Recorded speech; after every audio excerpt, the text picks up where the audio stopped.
Okay, so this is Daily Cyber number 236. The first kind of episode that we started today had a little bit of technical difficulties, but I think we're back up and going right now.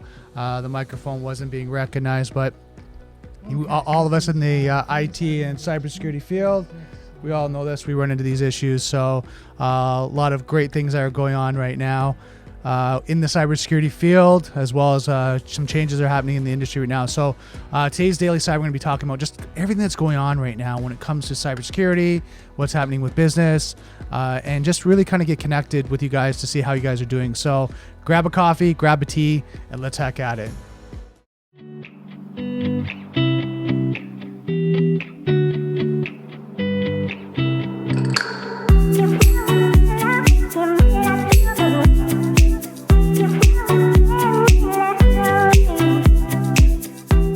I'd like to thank our sponsor for this episode, Usato.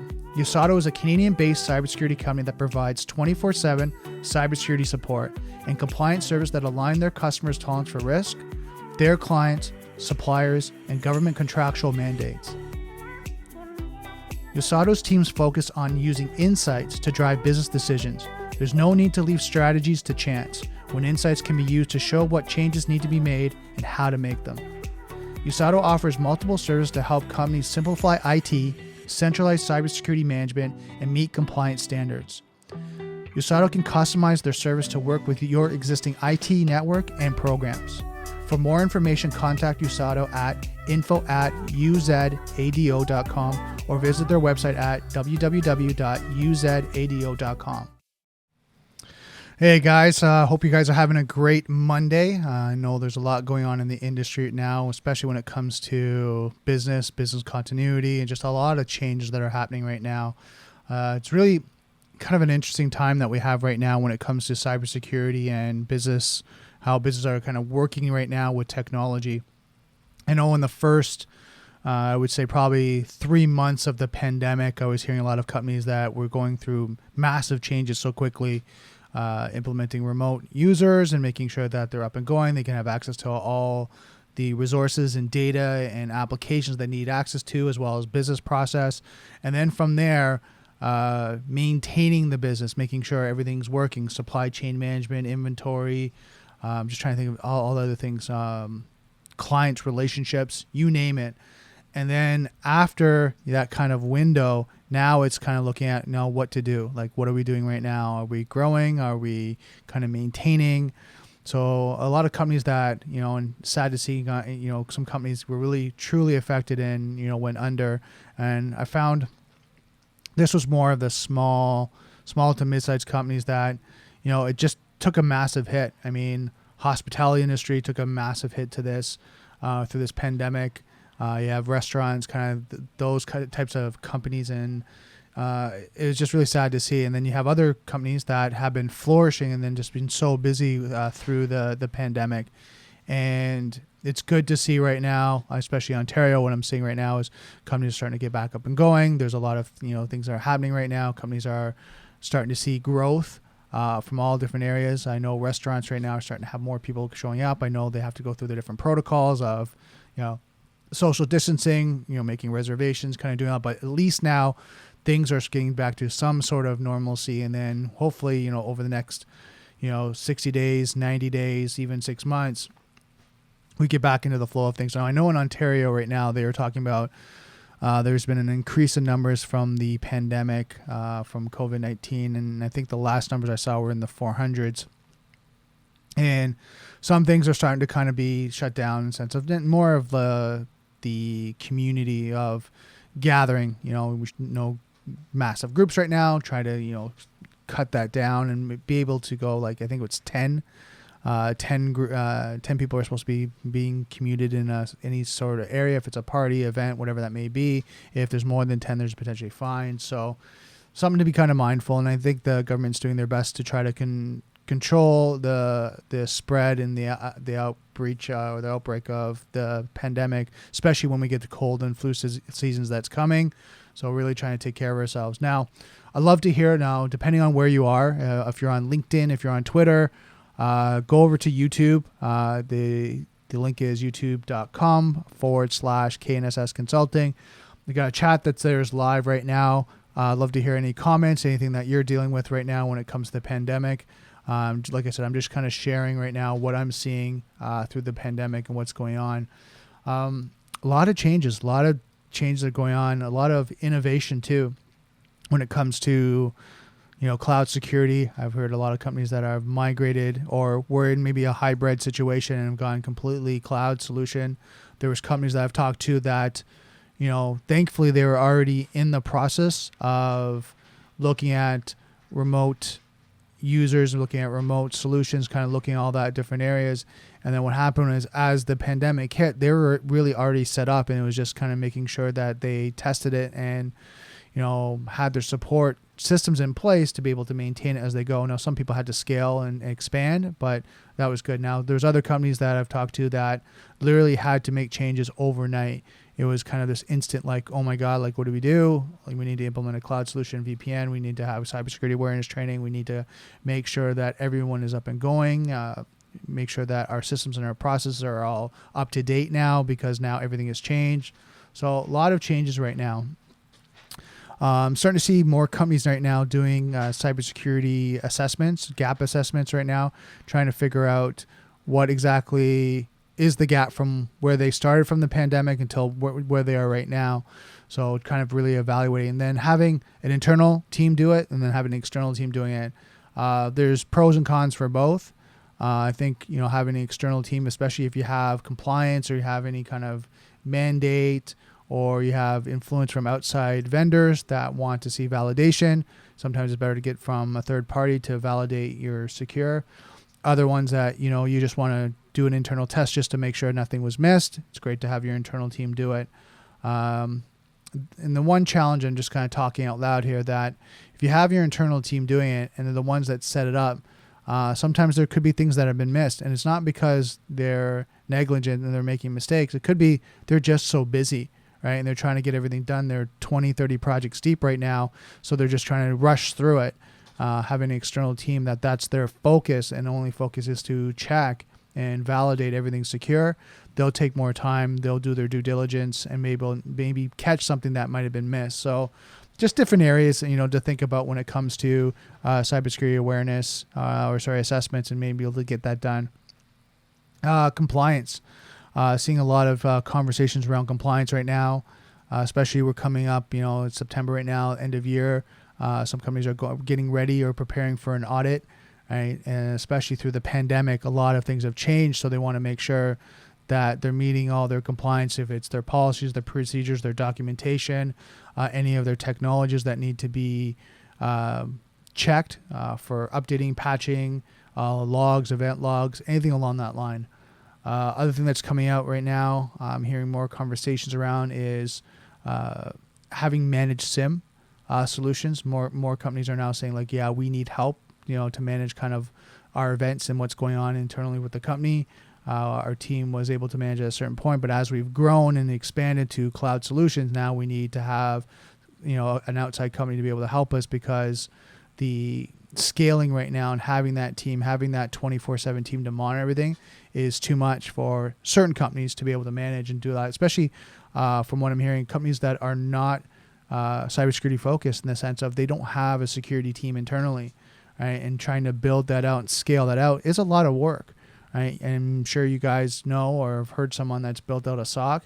It's a lot of work and a lot of management. Now, I haven't built one out myself personally, but through the conversations and things that I've been discussing through clients and listening to my boss talk about it and hearing, because we have a SOC internally, the trials and tribulations, the struggles that he had to go through to build one out properly and make sure everything was going, and then maintaining it, having the right team in place, having the right people in place, making sure that the team is constantly being educated and evolving, and then having playbooks to make sure that they're doing things properly through alerts and managing and then escalations and all that. So it's a lot of work to manage your own SOC and maintain it. So hats off to anyone that's doing it and has done it successfully. But if you're looking to develop your own SOC and have questions, comment below, let me know wherever you may be. Like I said, if you're on LinkedIn or if you're on YouTube, I'm kind of monitoring all the channels right now. So that's kind of what I've been hearing on my side of everything that's going on the social media. Now, some things I want to dive a little bit deeper into and I have conversations. I'm actually over the next probably 2-3 weeks, I'm reaching out right now to get some people on here to do some interviews. I've had a few people, but next week I have a colleague that I've met online. They're going to have, I think it's on the 28th. Yeah, it's going to be the 28th. We're going to be talking about security and what he's seeing on the industry as well. I'll probably have Carl. I'm going to reach out to Carl. He's a VC, so have him out as well, just to talk about the changes and things that he's seeing. So if you know anyone that you'd like to hear from or you would like me to interview, let me know. Reach out, comment below, just because I think it's so important to be able to get different aspects, different opinions, different views on what's going on in the industry. So that's really kind of it for my recap on what I'm working on. To let you kind of know and give you some insight of kind of things, there are areas that I'm working on. First and foremost, I have a CISSP study group that we're doing every Tuesday, myself and Joel. It's on LinkedIn Live if you guys want to check that out. And we're really talking about, one, we're reviewing kind of our notes on what we're studying through the CISSP. The next thing that we're doing is we're actually talking about real world situations. A couple weeks ago, we had Garev, who's a cybersecurity lawyer. We had him on, and it was really important to kind of see his thoughts on what was happening in the industry, what was going on, how he was seeing, the needs and the requirements of certain clients, especially on a legal standpoint. I think it's really important to have that discussion because there's so many, different issues and different risks, people are taking into, and then you got so many different opinions. You've got your cybersecurity, expert. You've maybe got a VCISO or a CISO that's doing that. But then there's a question about like actual legalities, right? The legal standpoint, what's the things that as a company, what do you need to know? So speaking to Garev about this was really interesting to see on a real security standpoint, legally, what companies should know and which companies should protect themselves. I think it was really important to have that conversation. It was great to hear his views and what he was thinking too, because I find through my day-to-day policies, governance, compliance, a lot of experts, a lot of great people, but when it talks about legalities, you need to talk to a cybersecurity lawyer. You need to really have that conversation and say, look, what are my risks right now? What do I have to know legally to protect not just myself, my business, my employees, my clients, my suppliers? What are some things that I need to know in that area? And I think it's really important to have those conversations because, talking to Greba, I was like thinking, oh my God, like there's things that, I would never even thought of to ask, which he was coming up and going, okay, yeah, these are the things you need to know. These are the things you need to cover and make sure that information is there, it's valid, you have it covered in one area, or maybe you have transference in the sense of you have insurance in place, anything along the line to make sure that you're covered was so important. So I was like, okay, that's awesome to have that insight from Garev and to be able to see and go, okay, that's how companies are protecting themselves. That's what they're doing. So very important to reach out. If you don't have a cybersecurity lawyer, let me know. Comment below. I can actually get you in contact with Garev. He's a great guy to have, just a quick conversation with. He's very open to be able to do that. I'm just trying to think that I've actually sent a few colleagues to him just to have just a quick conversation, just to see, some areas that they need to protect themselves. Just give me a second here. I'm actually going to bring up, and I was looking over today. Let me jump over to another screen here. Now, if you're listening to the podcast, I'm actually jumping over to Feely, which is a website that I have for looking over some articles and just what's going on in the industry.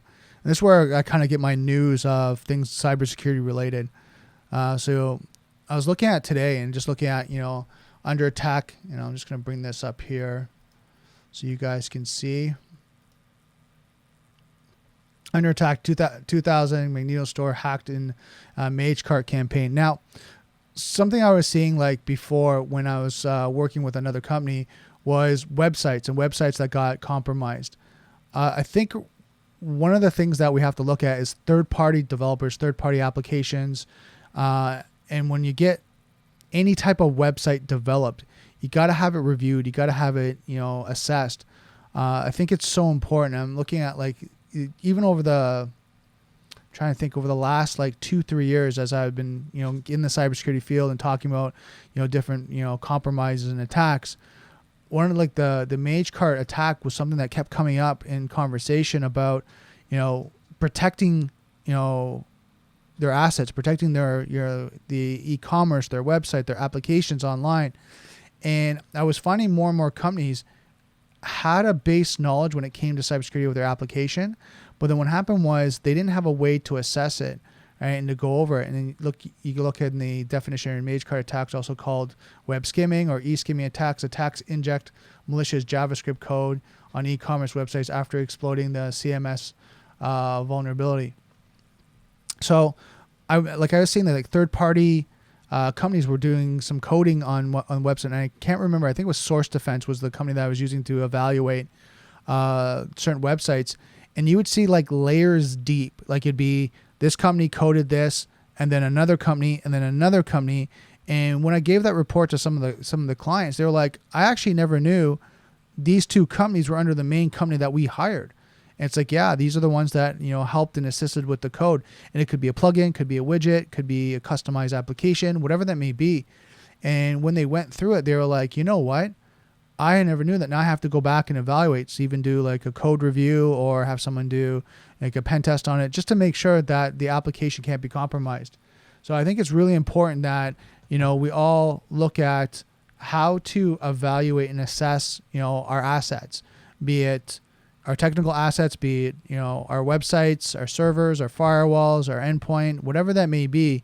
You want to make sure that you're protecting them. And I think that's something I really want to kind of hit home today is with all the changes and everything that's going on with the pandemic, we've made a lot of changes very quick, especially e-commerce. So many companies have gone from retail in-store to e-commerce, and the increase of sales through their website has been great, right? Because now clients are saying, you know what, I'm not going to go to the store. I'm worried about getting, infected or, infected by the COVID-19 virus. So what I'm going to do is I'm going to order from home through Amazon or the website that whatever I'm shopping through. So they're going to go in, fill out their order, credit card information, and go through that.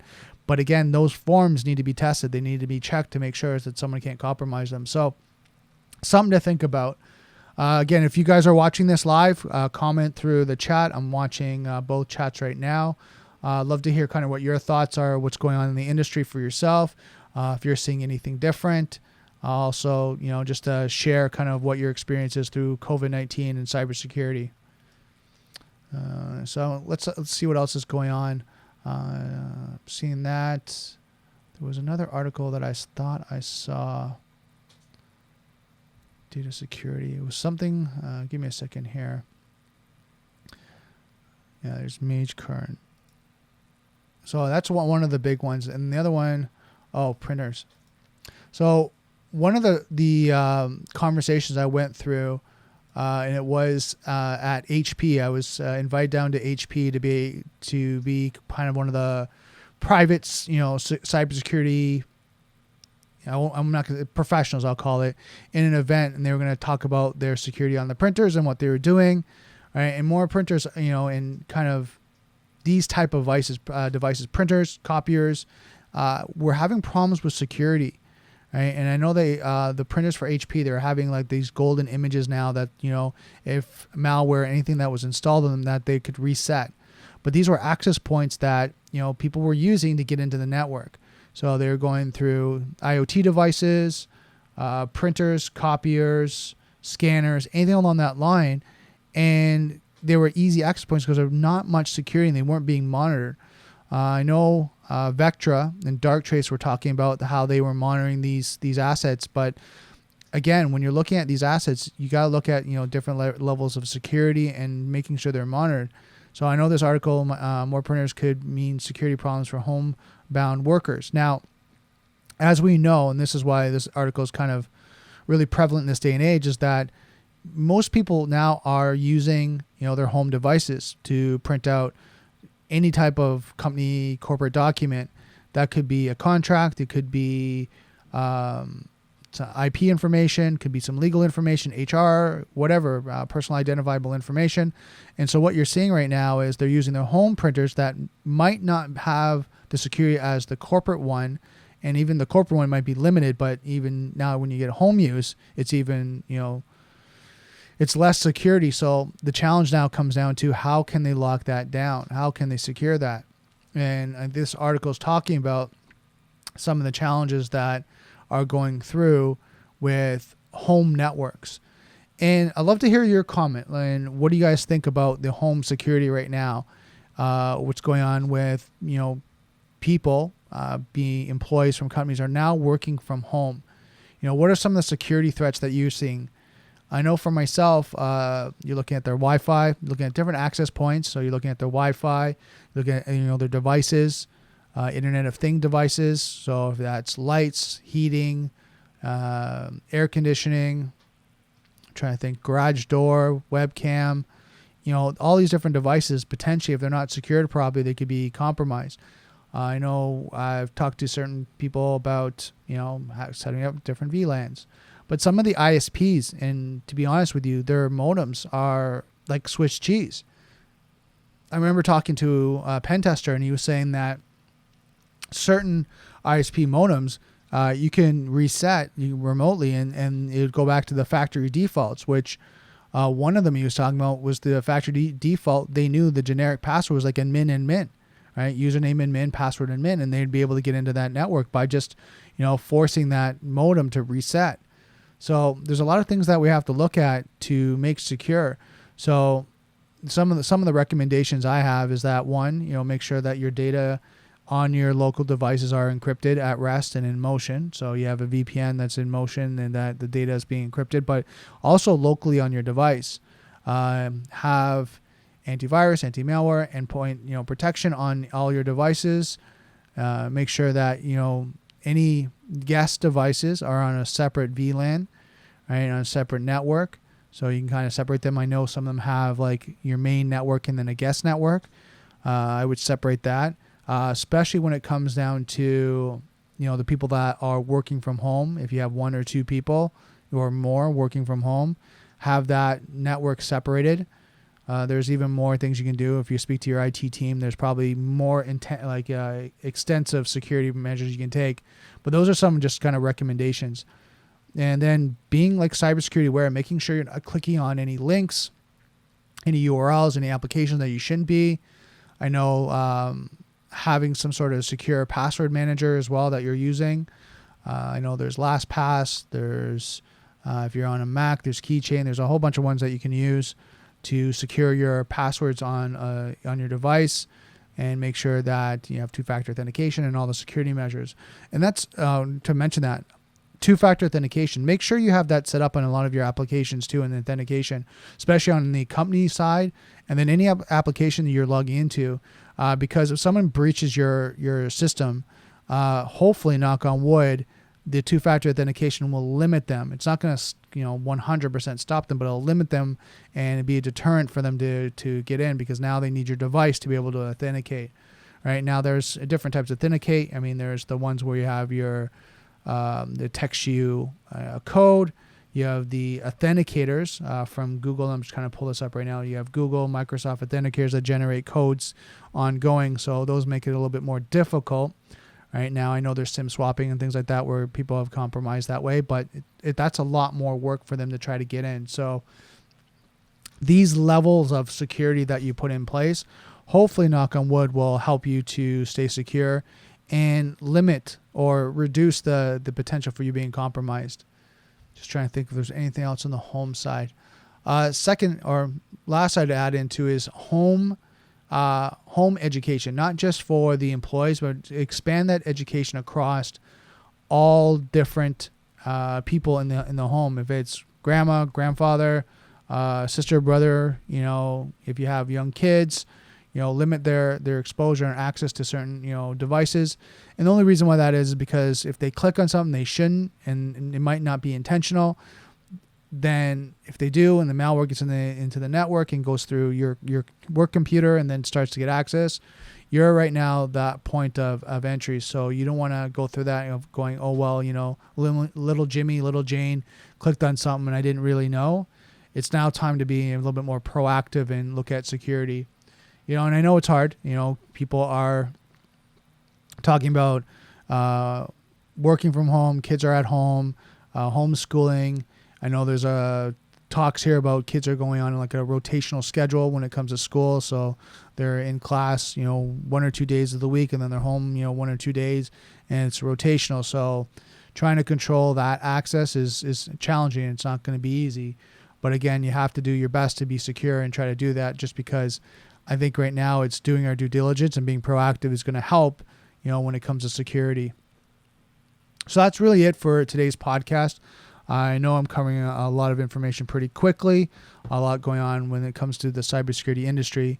And I think that it's very important right now for us to kind of keep having this conversation and keep going over how things are going, what we need to look at, what we need to be aware of, because I think it's just, it's essential, right, to keep going and just keep on top of it. And I think for everyone that's looking at right now, cybersecurity, it's essential to maintain the kind of ongoing discussion. Okay, so what do we need to look at now? What's going to happen? What are we forecasting? What are we budgeting? Right? And I think it's just essential to constantly have that conversation. So that's it for today's Daily Cyber. I didn't want to go too long. I know it's going to be a little bit of a shorter one today. Next week, I'm going to have a guest on. We're going to be talking about what's going on in the industry for them, answer any questions that you might have when it comes to cybersecurity, and really just keep digging into the cybersecurity industry. So I just want to leave off there. Just don't forget, software is hackable, being connected is vulnerable. I'll see you next Daily Cyber.